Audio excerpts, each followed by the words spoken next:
E falar sobre vocês hoje uma coisa bastante importante, que é o Sistema Interamericano de Direitos Humanos.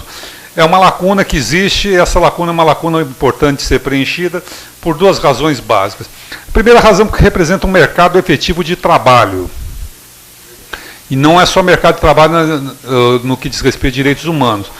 Os mais antigos, que militam na área da advocacia, vão se lembrar que existia antigamente a prisão por depositário infiel. Ou seja, a pessoa comprava um carro, não pagava o carro, entrava com busca e apreensão, e essa busca e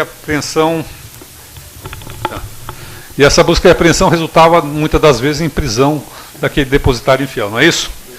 A Corte Interamericana de Direitos Humanos, isso acabou porque o Pacto de São José da Costa Rica, que foi firmado pelo Brasil a partir de 91, proibiu a prisão por dívida civil. Hoje você só prende por dívida pensão alimentícia, aí não tem jeito. Não pagou a pensão alimentícia, vai presa a pessoa. Então isso tudo é fruto do Pacto de São José da Costa Rica, que a gente deve obrigatoriamente conhecer.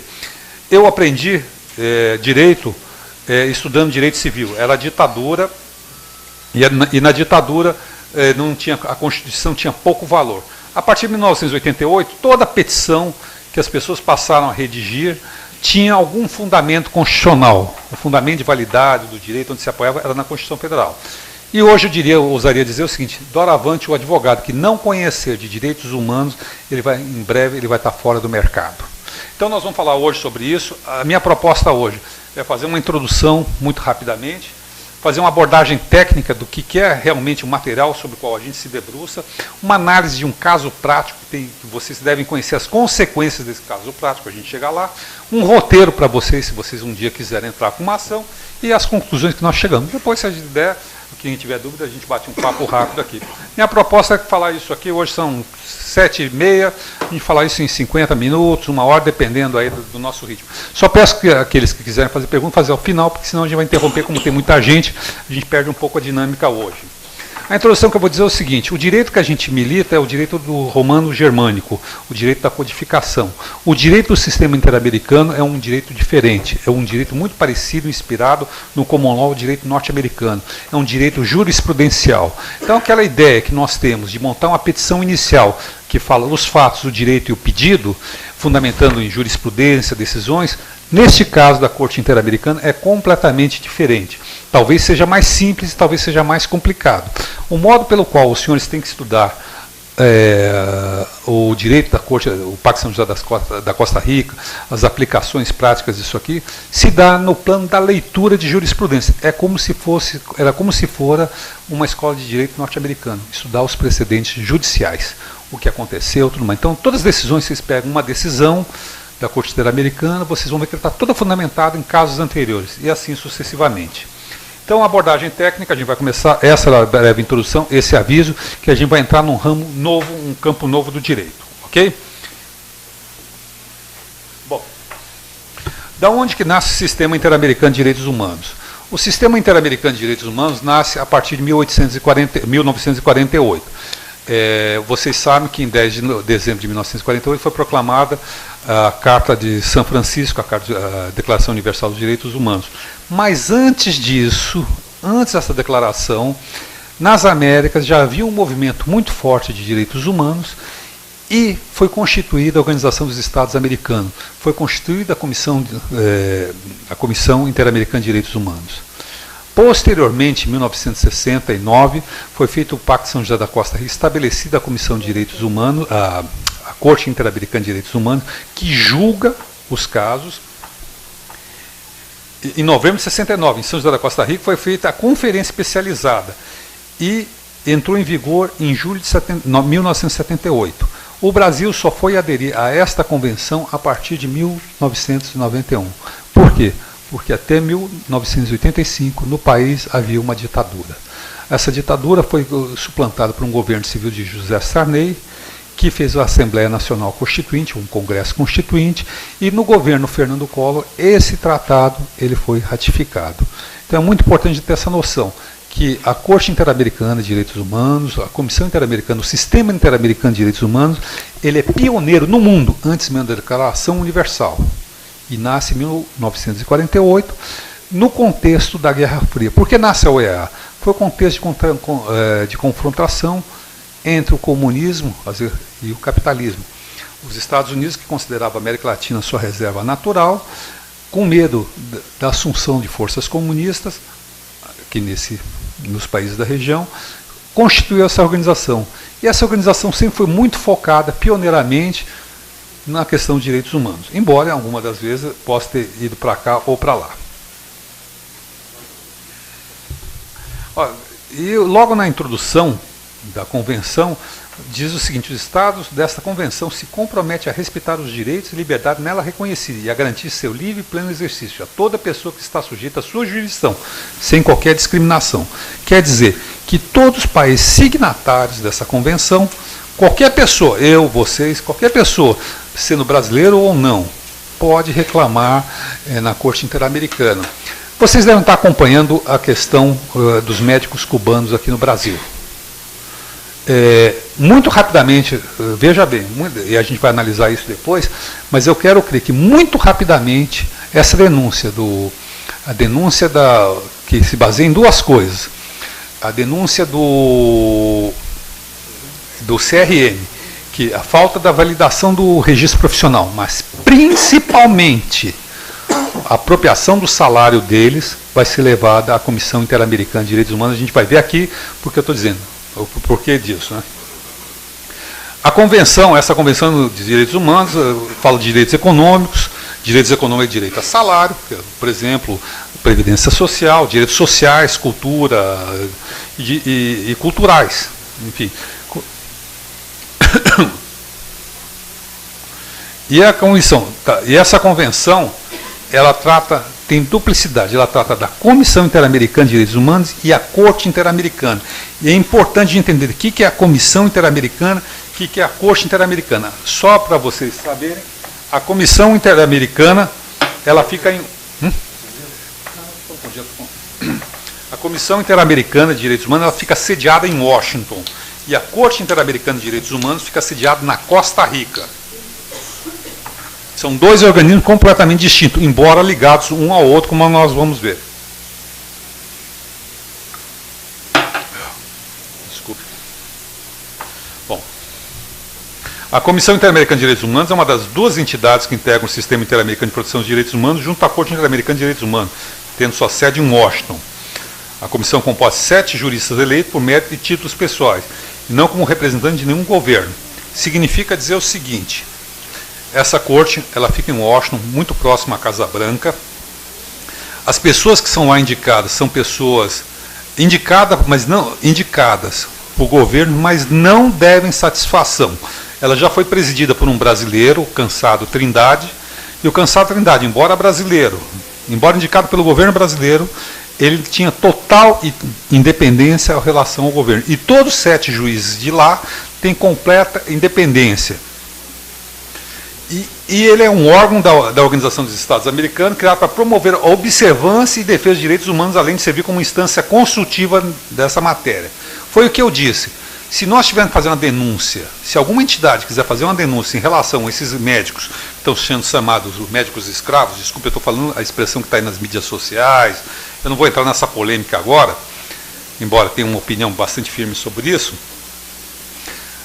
Qualquer entidade que quiser fazer uma denúncia deve, na minha opinião, dirigir a este órgão da OEA, que embora Cuba não tenha firmado esse tratado, não seja aderente a esse tratado, mas aqueles cubanos que se encontram em solo brasileiro, na minha opinião pessoal, têm seus direitos humanos violados, porque estão trabalhando em condição análoga à semi-escravidão.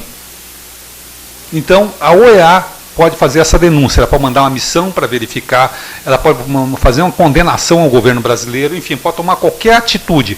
Veja só, a OEA fez uma condenação ao governo norte-americano. O governo norte-americano, os Estados Unidos, não é aderente a nenhum tratado internacional que diz respeito a direitos humanos, somente a Carta de São Francisco. Por quê? Porque ele não gosta, não participa, não aceita o Tribunal Penal Internacional, não aceita extradição, não trabalha com chamados crimes de guerra.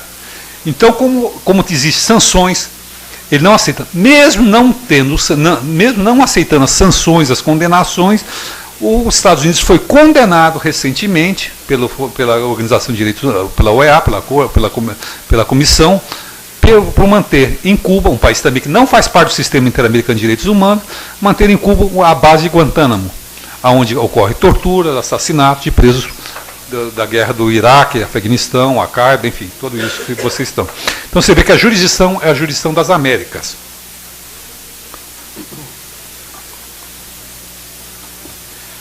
A Corte Interamericana é outra coisa, é um órgão judicial autônomo. Veja bem, um órgão judicial. Se você vai apresentar uma petição, aí tem um truque, se você vai apresentar uma reclamação de um direito humano violado, e a gente vai falar sobre isso lá adiante, primeiro você manda para a comissão examina se existe possibilidade de direito humano, é um órgão que examina as condições da sua. Está tudo ok? Tudo ok. Aí manda para a Corte Interamericana, que é um órgão judicial que manda decisões. Que emana decisões. Estuda o caso, a gente vai ver o estudo de caso aqui, e profere uma decisão. Só tem uma instância. E uma observação. Não pode considerar a Comissão a Corte Interamericana de Direitos Humanos, a gente sempre fala comissão, corte, é uma certa confusão, mas não pode considerar a Corte Interamericana como um órgão de quarta instância. O que quer dizer? Nós temos a primeira instância, que é o juizado normal, esse é o Fórum João Mendes, nós temos segunda instância, Tribunal de Justiça, e terceira instância nós temos ou o STF, o STJ, ou instância especial, como queiram. Mas ela nunca pode ser considerada, a Corte Interamericana, como se for um órgão de apelação. Então, uma das coisas que os governos, que quem sempre é réu na Corte, são os governos. É um órgão que contém a ação do Estado contra o cidadão comum. Então, sempre os governos alegam a cláusula de quarta instância. Estão querendo fazer disso uma quarta instância, revisar uma decisão judicial. É o que não pode. A Corte, competência. Qual a competência da Corte? É uma competência litigiosa, ou seja, conhecer litígios do governo brasileiro.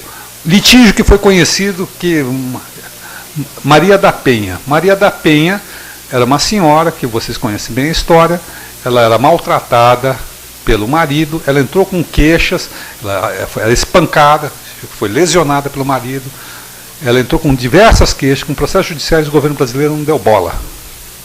Aí, entrou na Corte Interamericana, primeiro na comissão, depois foi para a Corte, e teve essa decisão histórica que resultou na Lei Maria da Penha. Então nós vamos ver isso, o tempo todo essas decisões os casos práticos são submetidos à comissão, vê se tem condição de irregularidade, aí manda para a Corte Interamericana. Uma coisa, chama-se, isso é importante a gente discutir isso, é o seguinte, a gente vai ver adiante, mas é bom já ter isso fixado. Esses dois tipos de litígio que se entra na Corte Interamericana, dois tipos basicamente, assim grosso modo falando. Existe o chamado litígio estratégico e os casos de varejo. O que é litígio estratégico? Litígio estratégico é um caso que vai servir de forma muito pontual para regulamentar toda uma situação. Exemplo, Maria da Penha. Maria da Penha entrou e a decisão que foi dada acabou valendo para todo o universo feminino, virou uma lei. Então, um litígio estratégico que você faz, pega um caso prático, concreto, e transforma aquele caso, no direito norte-americano é muito conhecido, chamado lead case, o caso líder, e você transforma aquela decisão numa decisão para todos. O caso que nós vamos analisar hoje, que resultou na Comissão da Verdade, é a mesma coisa. A Comissão da Verdade entrou o caso da guerrilha do Araguaia, o Gomes Lund, e a decisão que resultou do caso do Araguaia serviu para todos os presos e desaparecidos políticos na ditadura. Então, são esses litígios estratégicos. Outro caso, que é muito comum também, são os casos de varejo, vamos chamar assim. Por exemplo, eu advogo para uma série de pessoas que, na área de direitos humanos, que tiveram seus direitos humanos violados. Caso de precatório, por exemplo, não é um caso isolado, tem milhares de precatórios alimentares. Mas eu advogo para um, advogo para outro, e assim sucessivamente. Então, mas a Corte não deixa de apreciar por isso. Mas, claro, as grandes entidades de direitos humanos, como o CEGIL, Conectas e outros, eles acabam trabalhando um caso por ano, 2 casos por ano. Eu tive em Washington esse ano, conversei com eles no princípio do ano. Esse ano, excepcionalmente, eles estavam trabalhando com 5 casos. Mas são 5 casos para todas as Américas, ou seja, um órgão que serve para todas as Américas. A última observação que eu vou falar nesse momento, que a sentença judicial fundamentada da Corte Interamericana é obrigatória ao país, sob pena de ser expulso do sistema interamericano, definitiva e não tem apelação, não cabe recurso, não tem uma outra instância. Ponto. É terminativa. Até não seria razoável. Imagina 5 instâncias, aí sim seria a regra 5 instâncias. Bom, quanto a os Estados membros da OEA podem custar à Corte cerca de interpretação da Convenção Americana. Você tem dúvidas? Esse artigo serve, esse artigo não serve? Então você vai fazer uma consulta ao tribunal. Qual o âmbito de aplicação daquele artigo da Convenção? Além disso, pode consultar dentro da sua competência os órgãos da Organização dos Estados Americanos. E ainda, o próprio Estado pode pedir um parecer. Vocês se lembram o que aconteceu o ano passado? Foi um motivo de uma crise muito grande. Foi a usina de Belo Monte. Isso gerou um pânico no sistema interamericano, teve muita modificação por aquilo, ou seja, foi emitido 2 medidas cautelares contra o governo brasileiro, que suspendeu a construção da usina de Belo Monte por afetar o meio ambiente. Isso provocou uma tensão muito grande. Existem 3 grupos de países dentro do sistema, dentro da Corte Interamericana, que disputam politicamente isso. A Corte é muito independente. Ela tem dado decisões muito positivas, isso tem causado um mal-estar profundo. Existe um grupo que eu diria que são dos países bolivarianos, liderados por Venezuela, Equador, Nicarágua e Argentina, que querem uma reforma radical nos estatutos da Corte Interamericana, proibindo, por exemplo, a emissão de medidas cautelares, proibindo terminativamente. Existe um outro grupo, que quer que as coisas não se importam e acha que as coisas devem ser do jeito que estão. E há um terceiro grupo, que eu chamaria um grupo intermediário, do qual o Brasil faz parte, que quer reformas, mas não tão radicais como pretende, como uma supressão de medidas cautelares. Querem prazos para falar sobre medidas cautelares, que causou um mal-estar. Lembrando que essa Corte Interamericana, ela é um órgão político, porque ela é financiada pelos países. E sempre os países perdem. Quando perdem, sempre o país é condenado. E houve uma mudança muito séria e foi prorrogado esse centrão, vamos chamar de centrão, país do centro do qual o Brasil lidera, saiu vitorioso. Bom, agora, eu fiz uma lista aqui, para vocês terem uma ideia, do Pacto São José da Costa Rica, isso aqui está na internet, está disponível na internet. Quais são os direitos que se tem? É o direito, por exemplo, ao reconhecimento da personalidade jurídica, o direito à vida, toda vez que contra o que, quais são os fundamentos que vocês podem, com base aqui, direito à integridade pessoal, está vendo? O artigo 6º aqui que eu falei, proibição da escravidão e da servidão, direito à liberdade pessoal, liberdade de pensamento. Eu quero fundar um partido comunista aqui no Brasil. Ah, é proibido. Eu vou para a Corte Interamericana, peraí, eu quero fundar um partido. Eu tenho direito de pensar, de ser um livre pensador, eu acredito no comunismo, no anarquismo, eu quero fundar o partido Black Blocs. Então, os Black Blocs, eu quero fazer isso. Bom, tem violência, não importa, eu quero pensar que nem um Black Bloc, eu me sinto bem assim. A polícia vai me prender, eu vou lá na Corte Interamericana e falo, peraí, eu tive aqui violado o artigo 7º, os cubanos, eu entrei com o artigo 6º, proibição de escravidão. Um artigo muito importante, talvez seja mais importante, garantia judicial, que você tenha direito a acesso ao poder judiciário. De todos os direitos humanos, o mais importante, se vocês me perguntarem qual seria, é o direito da garantia judicial, porque se você não tiver direito a recorrer ao poder judiciário, você não tem efetivação do seu direito humano. Claro, você vai falar, mas direito à vida é mais importante. Sim, o direito à vida é importante. Agora, se você tiver o direito à vida afetado, mas você não tem para quem recorrer, esse direito à vida fica relativizado. Ó, direito à indenização, que é o direito precatório, a gente está falando aqui em precatório. Proteção da honra e da sua dignidade. Isso é das coisas mais importantes. Hoje nós vivemos o fenômeno da sociedade da informação. Quantos de nós não temos conhecimento, ou quantos de nós já não fomos vítimas de calúnia na internet? Por exemplo, eu sou membro da Comissão de Direitos Humanos. Cada vez que eu dou uma declaração, o jornal me pergunta, o que você acha disso? Eu falo, bom, eu sou de opinião que o Estado abusou, tudo mais, a polícia errou, por essa e aquela razão, enfim, qualquer coisa. É só falar isso, eu sou atacado na minha honra, na minha integridade. Sempre aquele negócio anônimo. Ah, você é isso, sua mãe é aquilo, coitado. E aí vai daí para frente, né? ser advogado de bandido, dos manos, aquela coisa toda que a gente já conhece, aquele rosário, como se as pessoas não tivessem direitos também. Liberdade de consciência e religião. Cada um pode professar sua religião, seja lá qual for. Liberdade de pensamento e expressão, direito, um direito que vai, esse do 14, direito de retificação, resposta, esse é um direito muito importante. Porque na internet, hoje em dia, o seguinte, se você cometeu hoje um delito, qualquer que seja, um acidente de automóvel, e deixa esse acidente de automóvel resultar em uma vítima, e você está alcoolizado, por exemplo, você vai ser condenado, vai ter sua pena, depois de um certo período você vai ser reabilitado, não é isso, Antônio Everton? Bom, aí o banco do seu registro está apagado. Então, se você vai prestar um concurso, você tira uma certidão, sua dívida está aqui com a sociedade, sua ficha está... Agora, se você for na internet, se esse seu acidente, por alguma razão, foi notificado na internet, está lá. Você não tem um direito ao esquecimento. E esse direito ao esquecimento é o direito à vida. Você cometeu uma coisa na sua vida, quando jovem, não sei o quê, tudo mais, passou, acabou. Mas aquilo permanentemente está nisso. Então esse é um assunto na sociedade da informação, que é a sociedade que a gente vive, que é um assunto momentoso. Liberdade de expressão, direito de retificação, resposta, ou seja, direito de reunião, proteção à família. A proteção à família é o núcleo da sociedade. A Constituição Federal Brasileira diz isso, a família é o núcleo da sociedade para proteger. Se a gente não proteger a família, onde nós ficamos? Então, se no Brasil ou um determinado país a família não for protegida de forma efetiva, você pode entrar com base a isso. Direito ao nome, você tem um direito ao nome. Então, existe uma grande discussão hoje, no âmbito dos direitos humanos, que diz respeito à sexualidade. Pessoas que têm nome social, a travesti, a pessoa quer ser conhecida, embora tenha nascido pertencente ao gênero masculino, ela se identifica com o gênero feminino. E quer ter o nome, ser chamado. Então, é o direito ao nome. Tem direito a ser registrado com outro nome. E é com base a isso. Vocês vejam o seguinte, quantos desdobramentos aqui não tem no direito interno? O direito à nacionalidade. Durante a ditadura militar, eles caçavam a nacionalidade. A pessoa era banida do país e perdia a nacionalidade. Não podia ter passaporte, documento brasileiro. Além de ser impedido de votar, ser votado, eleito, impedido de se residir no país, perdia a nacionalidade. Isso era uma apátrida.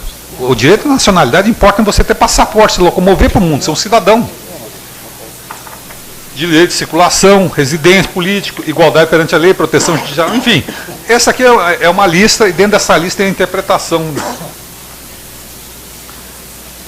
Bom, mas quem tem competência para pleitear perante a Corte Interamericana? O artigo 44 diz o seguinte, qualquer pessoa ou organização não governamental. Significa dizer o seguinte, você não precisa ser advogado, você não precisa pertencer a ser órgão de governo, não. O artigo 44 diz, qualquer pessoa, eu já entrei com vários pedidos na Corte Interamericana enquanto pessoa, enquanto ser humano, em nome do meu cliente, ou entidade não governamental, ONG, legalmente reconhecida em um ou mais Estados-membros, tem que ser sediado no Brasil, na Argentina, nos Estados-membros. Pode apresentar à comissão petições que contenham denúncia ou queixa de violação dessa convenção por um Estado parte. Então, qualquer um de nós pode entrar com uma solicitação representando outra pessoa. Bom, aí vamos falar a admissibilidade. Bom, a gente já sabe que o direito humano foi violado, a gente sabe que qualquer um pode entrar, mas quais são os casos que são admitidos perante a Corte? Como é que você vai fazer? Se a gente entra no STF, a gente não tem que alegar que quebrou preceito constitucional, ofensa ao preceito constitucional. E qual é o preceito que nós temos a alegar? Então tem duas regras básicas. Se não tiver nisso, está excluído, não é apreciado pela Corte. Preste bem atenção. A primeira, que estejam um ou outro, não os dois, pode ser até cumulativamente, ou um ou outro, que hajam sido esgotados todos os recursos na jurisdição interna, de acordo com o princípio de direito internacional geralmente reconhecido. Quer dizer o seguinte, você entrou, a Maria da Penha, ela tentou todos os recursos possíveis. Ela foi até o STF ignorou a reclamação dela, simplesmente ignorou. Não tem mais para onde recorrer. O STF nem acolheu, ela entrou com recurso extraordinário, o STF não vou apreciar, que não é matéria constitucional. Esgotou, acabou. Então, quando esgotou tudo, aí você vai para a Corte, a comissão, da comissão vai para a Corte. Então, essa é a primeira regra. Mas não é esse o caso. Pode ser outro caso. demora. Sistema judiciário brasileiro. Pois é, eu estou representando um cliente meu que há 35 anos ele litiga contra o Estado brasileiro. 35 anos. Credor. Quando ele conseguiu a sentença dele, líquida, certa, calculada, transitada em julgado, o Estado brasileiro depositou a primeira parcela à AGU. A Advocacia Geral da União entrou com uma coisa chamada, um monstrengo jurídico chamado vício transrescisório. Se alguém aqui achar numa página de doutrina brasileira ou me explicar de bate-pronto que é vício transrescisório, eu agradeço. Porque quando o cidadão falou isso para mim, eu fiquei olhando com cara de paisagem, ele vai falar, eu pensei, ele vai me achar que eu sou burro, né? Ele falou isso para mim, eu falei, pô, tem 35 anos de formado, nunca ouvi falar nisso. Fiquei espantado, mas fiquei quieto, não sou processualista. Mas ele falou, a cara que você está fazendo, é meu advogado na época, ele me falou, é o Barroso. Barroso é o atual ministro do STF, o mais recente ministro. Ele também, que é um grande processualista, ficou com cara de espanto. Você já ouviu falar, Antônio Herber, de vício transrescisório? Vocês já viram? Alguém aqui já ouviu o que é vício transrescisório? Não. Foi uma criação do governo brasileiro para não pagar. Sentença transitada em julgado, vício transrescisório. Então, 35 anos esse cidadão encontra-se lutando contra o governo brasileiro. Então, Belo Horizonte, pode ter mais não sei quantos anos. Então, esgotou. Um esgotou o recurso, o outro 35 anos. Ele chegou na situação que ele quer uma decisão, qualquer que seja negativa, pode tirar esse inferno da cabeça dele. Então, essa é uma das razões. Então, a gente já falou da admissibilidade. Bom, vamos falar de um caso prático aqui. O caso Guerrilha do Araguaia, o caso Gomes Lund. Esse caso é o seguinte, depois a gente vai ver com mais detalhe, mas em 1900, os mais velhos sabem, talvez os mais novos não, o Brasil, em 1964, houve uma ditadura no Brasil que nos primeiros 6 meses prendeu mais de 50 mil pessoas. E torturou, sumiu. E em 1969, havia uma oposição muito forte, o governo baixa um instrumento, o ato institucional número 5, e esse ato institucional, dentro de uma conjuntura política, fechou o Congresso, fechou os partidos políticos, proibiu a política, proibiu isso, proibiu aquilo, caçou as universidades, caçou os políticos, enfim, foram uns anos chamados anos de chumbo. Prendia, torturava, matava. A reação por falta de opção no espectro político eleitoral foi de alguns setores da sociedade fazer a chamada luta armada. A luta armada se desenvolveu em 2 frentes, basicamente. A luta armada se desenvolveu no campo e se desenvolveu na cidade. Na cidade, tinha como princípio arrecadar fundo para montar uma frente no campo.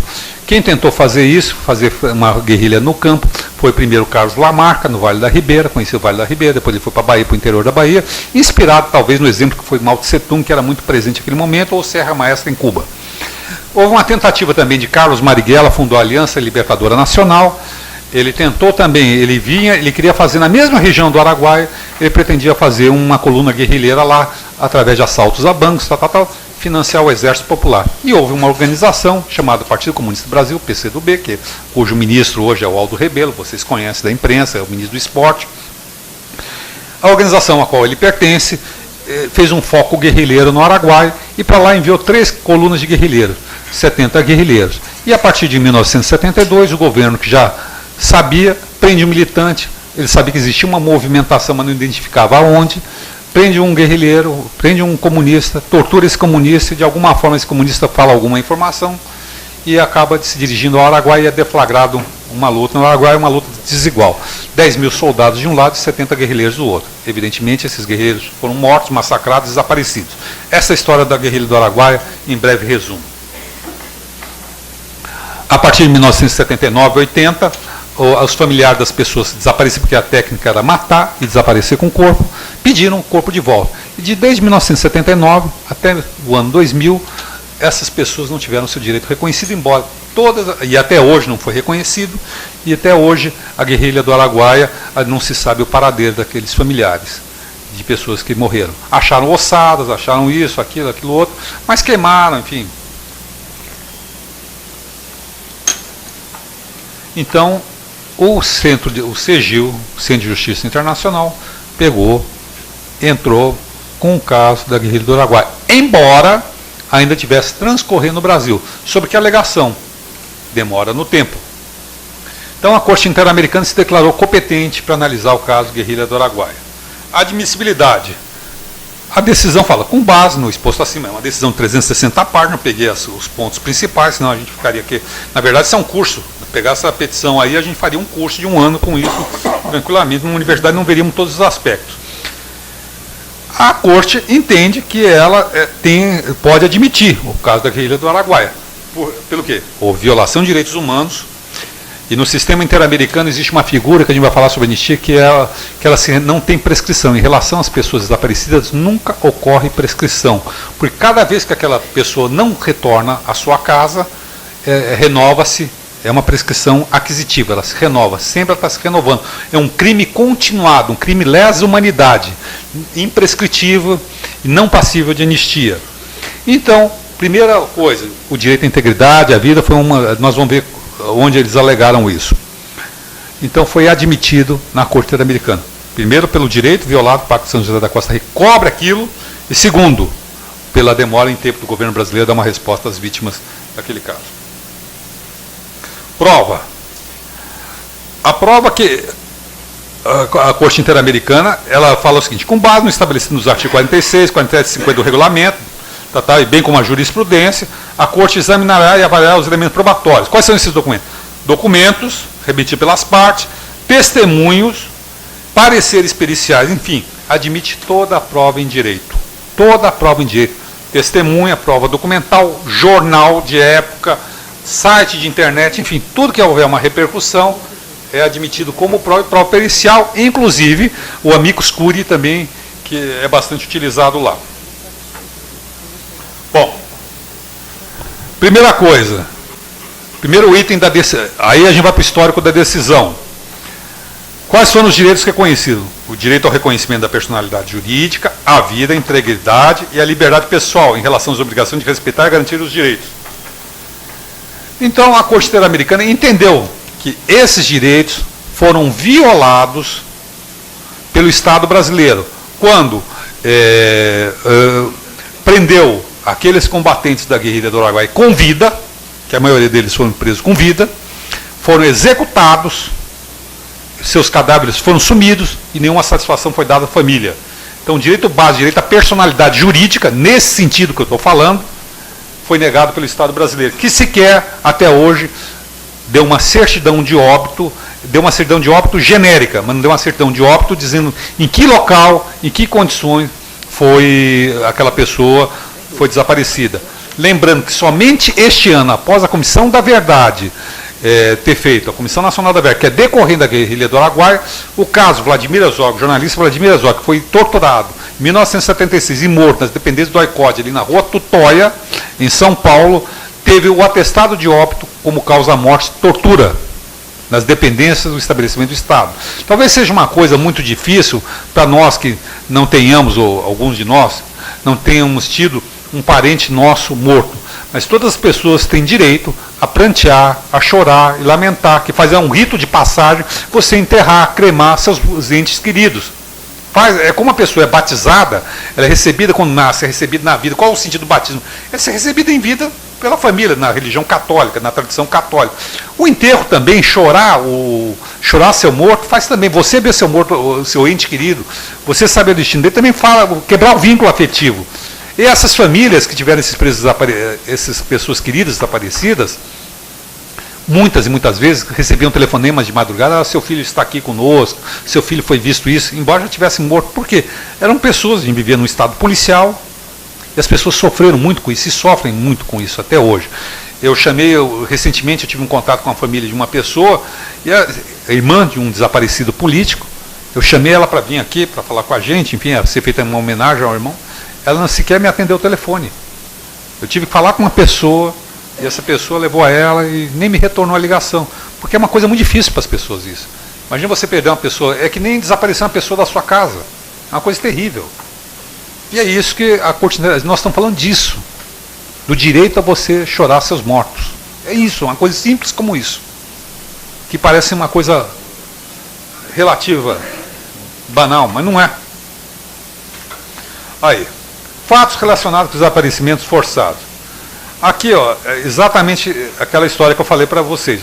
Denominou-se Guerrilha do Araguaia, o movimento de resistência ao regime militar, integrar para algum membro no Partido Comunista do Brasil. Alguém vai poder me dizer aí, ah, mas eram comunistas, estavam fazendo luta armada. Sim, era comunista. Mas a tradição católica, estou falando do catolicismo, se tiver alguém aqui evangélico ou de outra confissão, me corrija, mas eu sou católico, sou educado na religião católica. Santo Agostinho, na Idade Média, já falava o direito de resistência. Você tem direito de resistir à opressão, direito à vida. É um direito básico, fundamental, o direito à resistência.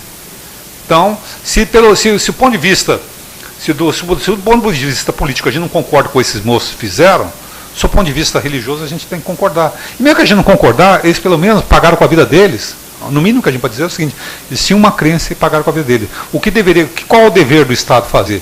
O dever do Estado é prender, processar regularmente dentro de um Estado democrático de direito, oferecendo denúncia.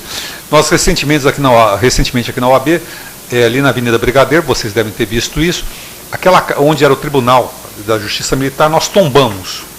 A Comissão da Verdade da OAB tombou e a gente ocupou aquele espaço. Não raro ali, durante a ditadura militar, não raro, veja o que eu estou falando, não raro, as pessoas subiam no seu julgamento, o juiz pedia um intervalo, a pessoa descia, era torturada, espancada para mudar a versão. Isso que foi o Estado brasileiro na ditadura. Eram torturados no próprio... Você consegue imaginar um negócio desse? Ser torturado num tribunal, onde você está sendo julgado, para mudar a versão dos fatos? E aqui, é assim, eu trouxe esse exemplo aqui, dessa redação aqui, porque é exatamente como a técnica de redação da Corte Interamericana. Vocês veem que é uma técnica bastante diferente do nosso direito tradicional.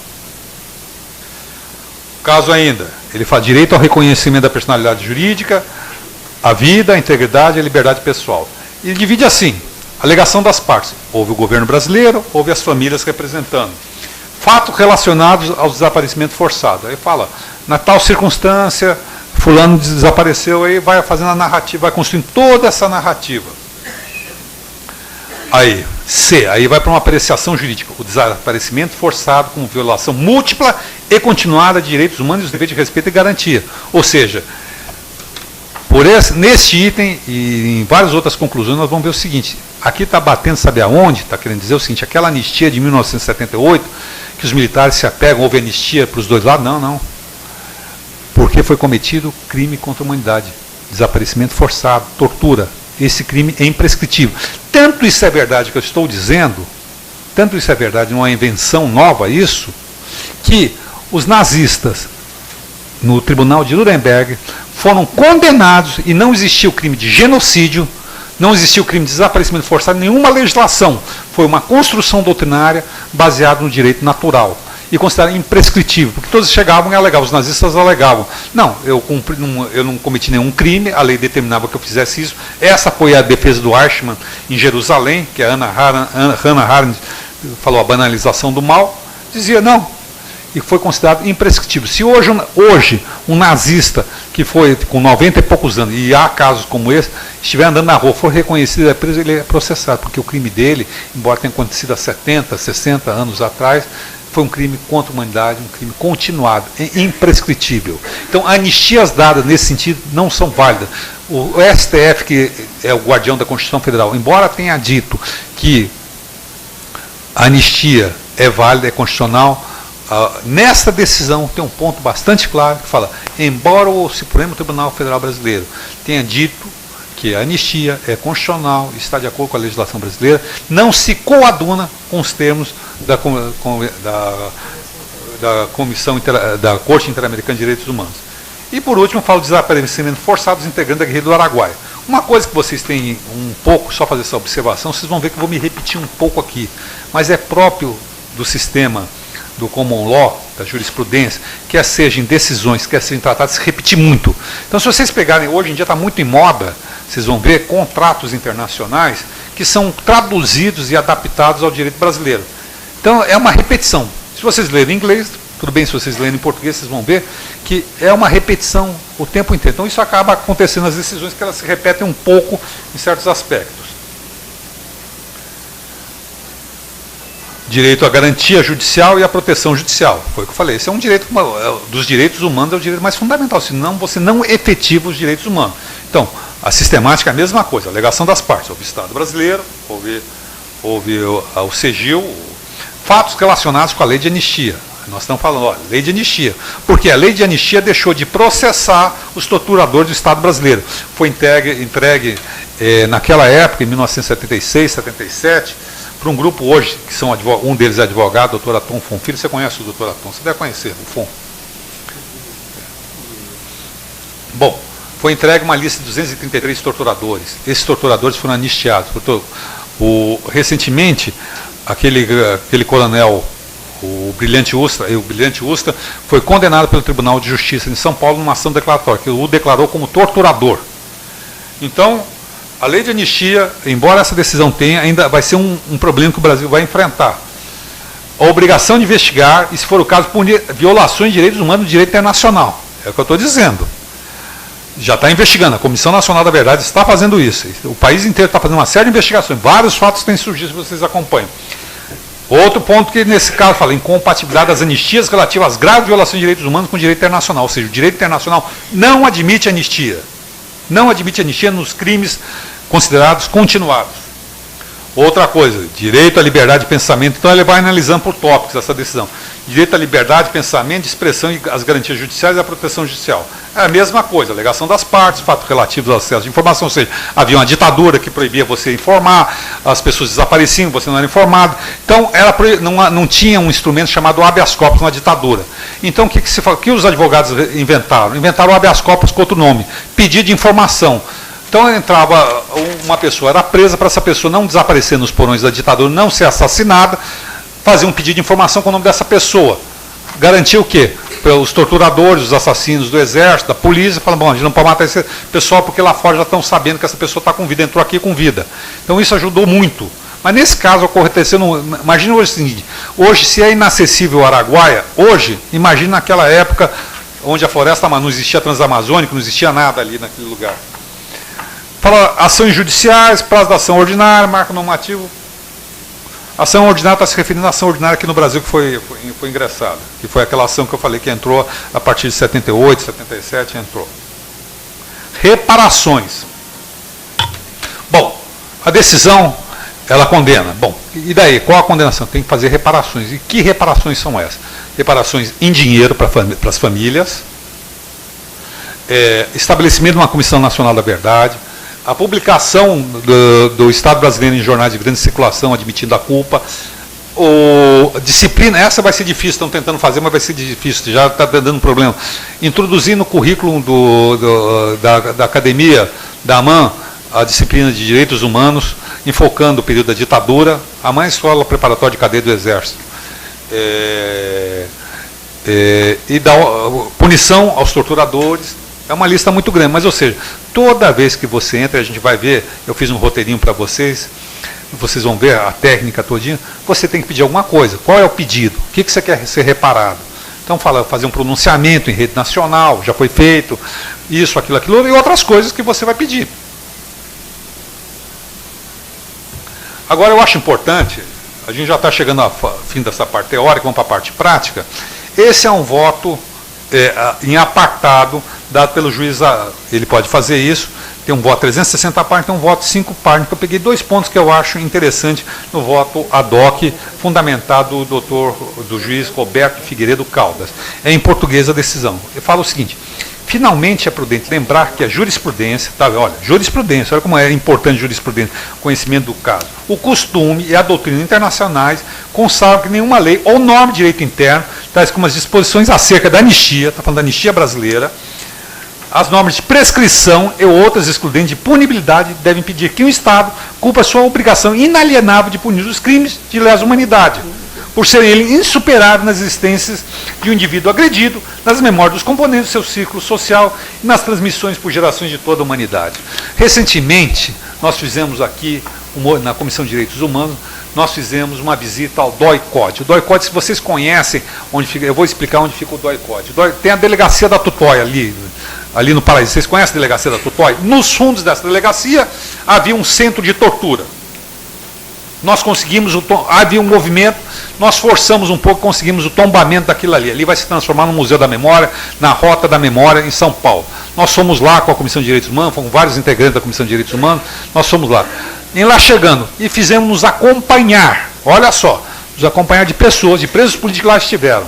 Tinha uns 10 presos políticos que lá passaram. Sem brincadeira. Não tem mais nada lá dentro, está vazio, tem um prédio físico. Eu entrei lá, entrei na sala que o Vladimir Herzog foi assassinado, foi torturado. Eu entrei na sala das torturas, onde as pessoas falavam, fui torturado aqui. Estava com a imprensa. Essas pessoas passavam mal, vomitavam, choravam. Porque são pessoas de 60 e poucos anos, mas passavam mal. Porque a tortura sofrida por um ser humano é uma coisa que jamais você esquece na sua vida. E a tortura, não objetiva, buscar informação, porque você fala qualquer coisa. Eu me lembro, há uns anos atrás, a então ministra, hoje presidente da República, foi ao Congresso Nacional e perguntaram: o que a senhora falou? Eu falei: eu menti. É lógico, você está apanhando, você fala o que ele quer, mas o objetivo da tortura não é obter informação. Raramente obtém uma boa informação, porque a pessoa fala qualquer coisa, chega um limitador. É a destruição moral, intelectual do indivíduo. Tem casos de tortura de pessoas que foram tão torturadas aqui no Brasil. Uma pessoa, eu não vou declinar o nome, é um conhecido, não vou declinar o nome, chegou a comer vidro, tal o suplício que ele passava. Um frei dominicano que foi preso junto com Marighella foi morto na rua, ele foi preso, o Fleury torturou tanto ele que ele suicidou-se em Paris, meses, anos depois, suicidou-se, a pessoa enlouquece. Então é uma sequela que você leva para o resto da sua vida. E é isso que nós estamos falando. Aí a sentença, a sentença dá um retoque no final, fala: é preciso ultrapassar o positivismo exacerbado, ou seja, o mito, o fetichismo da lei, pois só assim se entrará em novo período de respeito aos direitos da pessoa, contribuindo para acabar com o ciclo de impunidade do Brasil. É preciso mostrar que a justiça age de forma igualitária na punição de quem quer que pratique graves crimes contra a humanidade, de modo que a imperatividade do direito e da justiça sirvam sempre para mostrar que práticas tais tão cruéis e desumanas jamais poderão se repetir, jamais serão esquecidas, a qualquer tempo serão punidas. Ou seja, lembrar é resistir. Nós não podemos aceitar esse tipo de coisa. Muitas vezes eu recebo reclamações aqui na Comissão de Direitos Humanos: você defende direito de bandido? Eu nunca defendi direito de bandido, nem criminalista eu sou. Eu defendo direitos humanos, porque se a gente não defender isso, amanhã vai ser nós, seremos nós. Ah, a polícia está certa em matar fulano. Não está certa. Existe o Estado Democrático de Direito. Se aquele cidadão transgressor da ordem, ele deve ser processado. Porque senão nós nos rebaixamos ao mesmo nível dele ou passamos. E direitos humanos não só se refere a isso. É uma das partes disso. Mas o Estado tem que garantir. Agora vamos falar de roteiro prático. Bom, vocês entenderam mais ou menos, espero que vocês tenham entendido nessa abordagem, uma decisão. Agora fala o seguinte: eu tenho um cliente que teve seu direito humano violado. Eu quero ir à Corte Interamericana. Como é que eu procedo? Bom, agora vamos falar disso então. Vamos falar de prática jurídica, ok? Estudamos uma teoria, agora vamos para a prática. A prática jurídica é o seguinte: primeiro, vamos ver os requisitos. Quais são os requisitos? Vamos lembrar. Esgotar recurso interno, primeiro, ter o direito humano violado, esse é básico. Dentro daquela listinha que eu fiz para vocês. Ah, achei, está aqui, ótimo. Vocês vão ter que fazer uma pesquisa na internet. Vai na Corte Interamericana, vai buscando, vai para a palavra-chave. Infelizmente, na Corte Interamericana não tem um repertório jurisprudencial de fácil acesso. Tem um único livro só. É um livro escrito por um bel, muito bem escrito, um livro muito bem estruturado, que fala item a item. Vocês têm que procurar ou esse livro, ou procurar no repertório de jurisprudência, mas é um inferno. Ou tomar um avião e ir lá fazer uma ampla pesquisa, que não é para todo mundo poder fazer isso. Mas vamos supor que a gente encontra, tem um direito humano violado, a gente vê que dá para encaixar ali. Qual é a regra? A primeira regra é o seguinte: recurso esgotado ou demora no tempo. Bom, uma das duas condições atingiu, ok. Ah, mas eu não tenho dinheiro para ir para Washington, não posso pagar advogado, não importa. Você manda por internet, eles aceitam. Entra no site e faz sua petiçãozinha, encaminha para lá. Se vai ser admitido ou não, é outro problema. Existe uma demora também, ela não tem efetividade, porque está lotado de trabalho. Está lotado. Mas, enfim. Então, como é que é a estrutura do texto? Como é que é? Primeiro, você tem que fazer uma introdução. A introdução é um resumo do fato. Por exemplo, senhor X, cidadão afrodescendente, teve seus direitos de cidadão transgredidos porque foi à polícia e foi espancado por ter sua condição de afrodescendente desrespeitado. Ingressou no Poder Judiciário, estou inventando aqui na minha cabeça. Em primeira instância não teve seu direito reconhecido, o Ministério Público não deu bola, pronto. Então eu fiz um resumo do caso, uma ementa, uma coisa bem assim. Porque eles trabalham muito pontual, tem um volume, eles estão falando isso porque tem um volume de trabalho imenso, imenso.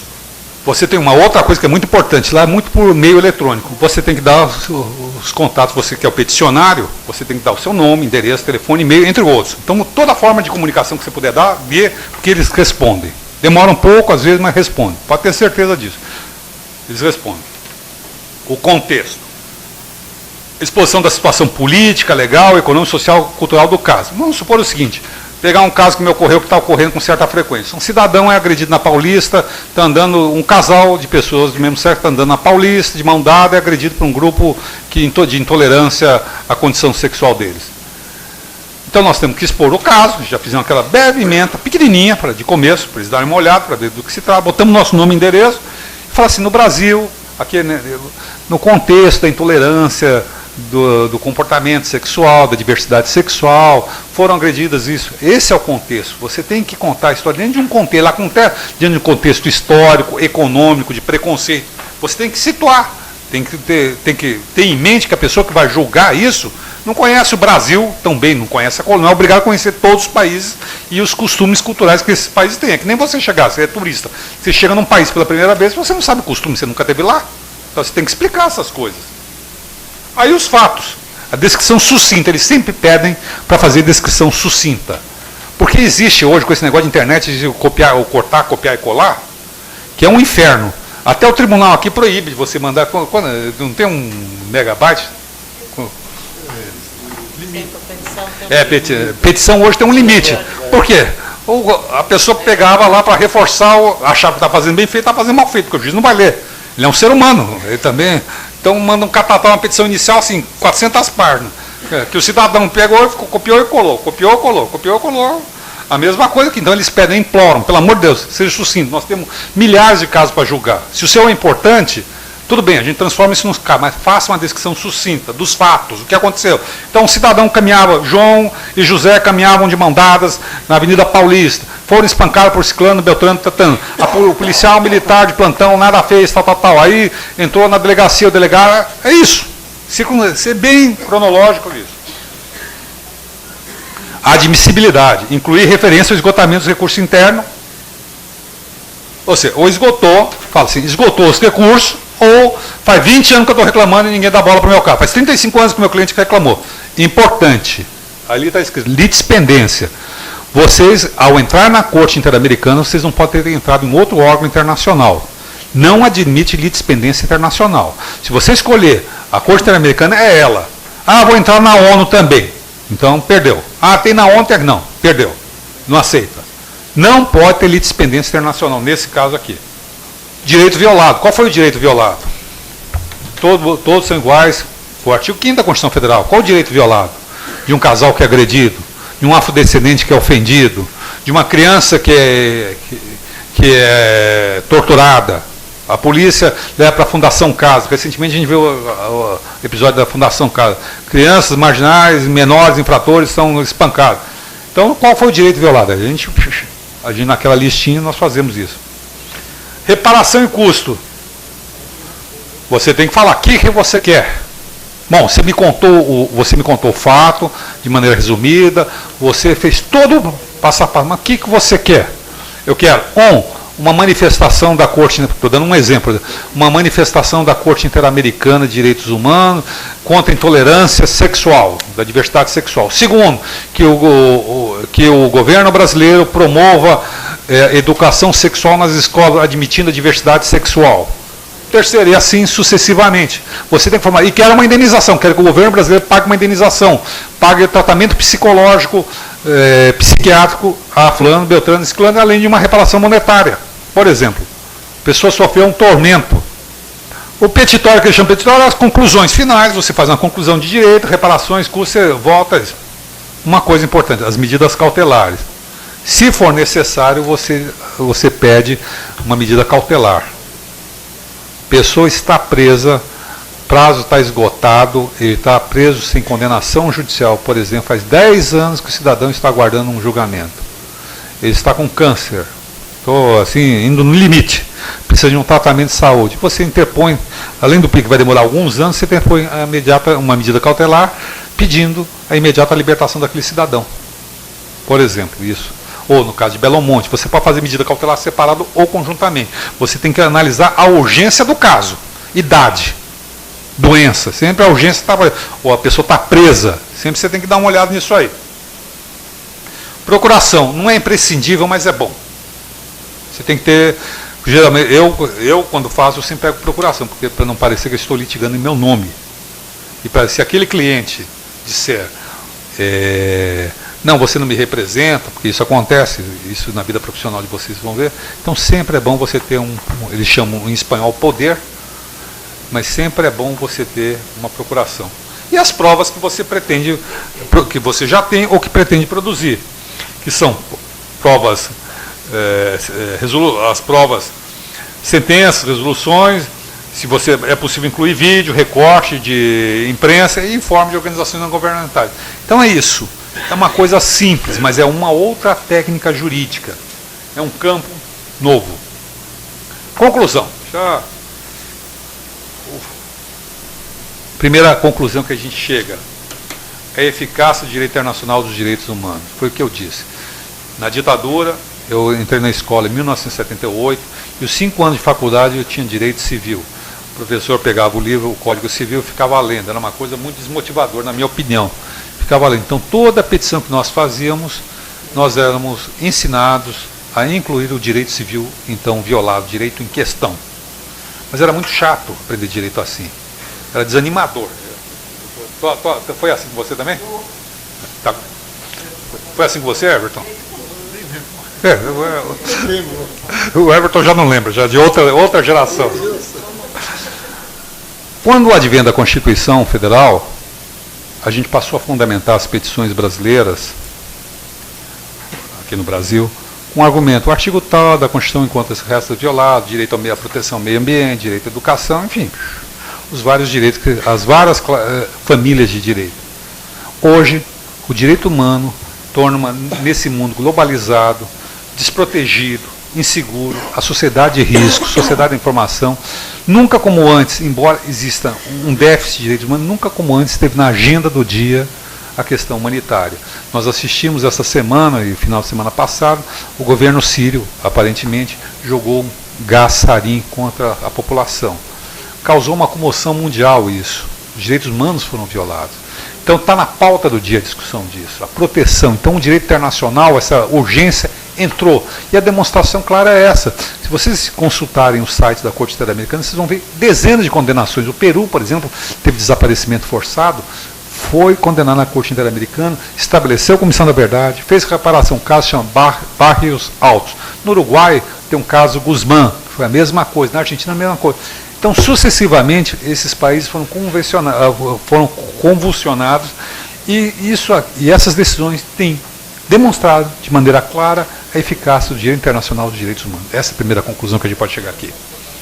Outra metodologia jurídica. É uma metodologia completamente diversa do que nós estamos acostumados a dizer. Há entre nós advogados, mas eu vejo que há muitos estudantes de direito.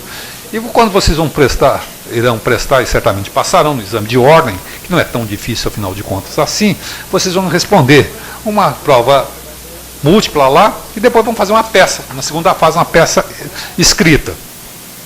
Nessa peça escrita pode ser uma petição inicial, mas vamos supor que seja uma petição inicial. Aí o que vocês vão fazer? Descrição, os fatos, começa a qualificação, depois a ação, depois a descrição dos fatos, o direito aplicável, aí se fala jurisprudência, fala o Código Civil violado, sei lá, sobre o direito tributário, enfim, a área que vocês viram, e depois o pedido. Mas essa metodologia da Corte Interamericana é completamente diferente do que a gente estudou. Então, a recomendação que eu dou a vocês é a seguinte: se vocês tiverem interesse, se sentirem motivados a ir em frente, conhecer, esse esforço é um esforço um pouco autodidata, uma vez que essa disciplina, essas coisas que eu falei com vocês, não é oferecida nas escolas ainda. Então vocês têm que pegar a decisão, essa, por exemplo, caso Araguaia, foi Corte Interamericana de Direitos Humanos, caso Araguaia. Então, o que vai baixar um PDF 360 páginas? Não precisa imprimir, é só ir olhando no computador e tal. Aí vocês vão aprendendo essa dinâmica que eu estou falando com vocês aqui, de como é estruturado um caso. Sempre observando competência, admissibilidade, essas coisas todas. E por último, um novo campo de trabalho para os defensores de direitos humanos. Esse é o novo campo de trabalho. Esse ano, a gente, anualmente, a Comissão de Direitos Humanos estabelece um prêmio, é o prêmio Franz de Castro. E esse ano foi dado por uma juíza brasileira que trabalha em outro tribunal, no Tribunal Penal Internacional, a doutora Silvia Steiner. Eu conversei, esteve aqui, eu estava no dia do prêmio, eu infelizmente tive um compromisso de natureza profissional, não pude atender aqui. E a doutora Silvia Steiner falou: Martim, você sabe o que eu vejo? Existe uma grande lacuna lá na Holanda, eu morei na Holanda, a gente ficou falando sobre a Holanda e tudo mais, e ela falou: eu vejo uma grande lacuna de advogados brasileiros. Eu falei: então, doutora, professora, quando a senhora voltar, vamos dar um curso sobre como advogar no sistema do Tribunal Penal Internacional. É um campo de trabalho. Recentemente, uma amiga minha pediu para mim: Martim, você não tem uma indicação de direitos humanos? Eu falei: tenho. Eu sei que tal organização, para o filho dela, é um menino recém-formado da comissão, inclusive, vai mudar para o Rio de Janeiro, menino. Advogado, jovem, fala menino porque tem dado meus filhos. Aliás, estou com meu filho na faculdade.